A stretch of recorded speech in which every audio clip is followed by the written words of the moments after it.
Hello, friends. Since most of you do not have a TI calculator, just wanted to put together a quick how-to on how to use Desmos to do everything that we do in stats class. Making this up as I go, so if it seems out of order in any sort of way, sorry. You're going to start, if you ever get a sample, you're going to start by typing A equals, so you can name your data set something. And then you use the bracket like that, and you type in some data 1, 2, 3, 4, 10, and it says how many there are immediately. If you want a mean, you type in mean of A, so parentheses A gives you the mean right away. If you want the standard deviation, you go STDEV of A, and remember that there's a difference between sample and population standard deviation. The sample one is what you're looking at right here. If I put a P there, that number just got smaller. That's treating it like it's a population instead of a sample. From now on, we're basically always going to use this one because we're using samples to understand things about the population. Stats, if we ever need the quick 5-number summary to make a box plot. And then if you want a box plot, just type box plot. And that gives you a quick way to look at the data.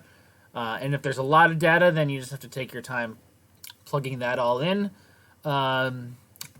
Next, let's do the normal curve. So you type in normal, DIST, which is normal distribution, parentheses, and it defaults at mean of 0 and standard deviation of 1. So you can go change those to whatever you want. If you hit the plus sign, then you'll see a more usual picture.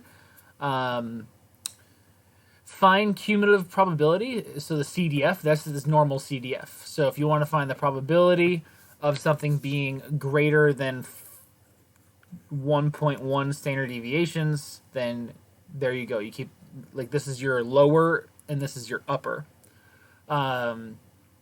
And then if you want to do a less than, you put the 1.1 at the upper, and then you do negative inf. Let's see if inf works. No. Okay, so infinity symbol, we'll just do 99999 like we usually did. So this is me not knowing what the infinity symbol was. Okay. So that's normal distribution. If you want to do inv norm, let's see if we can do inverse norm. Nope. So you're watching me in real time. Figure this out. I'm going to go down here to functions.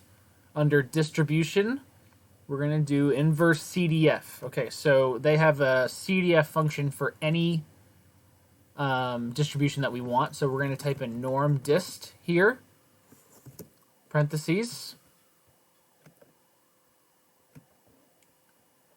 T is not defined.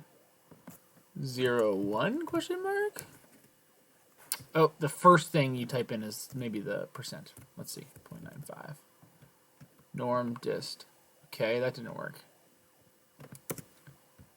We're going to go back here and type in... Oh, normal dist. Come on, Caputo. There we go. Come on, and enter. What's wrong? Sorry, I don't understand this.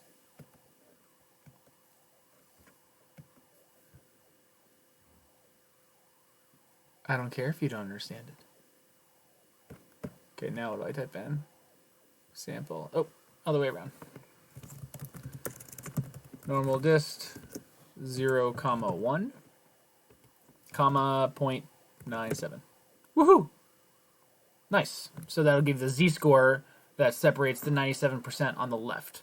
Inverse CDF. I can type all this up in a document as well. And we might do the t-distribution. So t-dist, comma, just all you have to do is enter the degrees of freedom, which is 1 less than the sample. So if you have 30 things, I'm going to type in 29. And you can do the same thing like we did before on the lower and upper piece. And if we want to do inverse, we type in inverse CDF. And then t-dist, our degrees of freedom again, 29. And then comma whatever percent we want. Oop. Like 0.98. And we might as well learn at the same time. If I do 0.97 like the one up above, Look, the T is bigger because it's wider. Learning. Nice.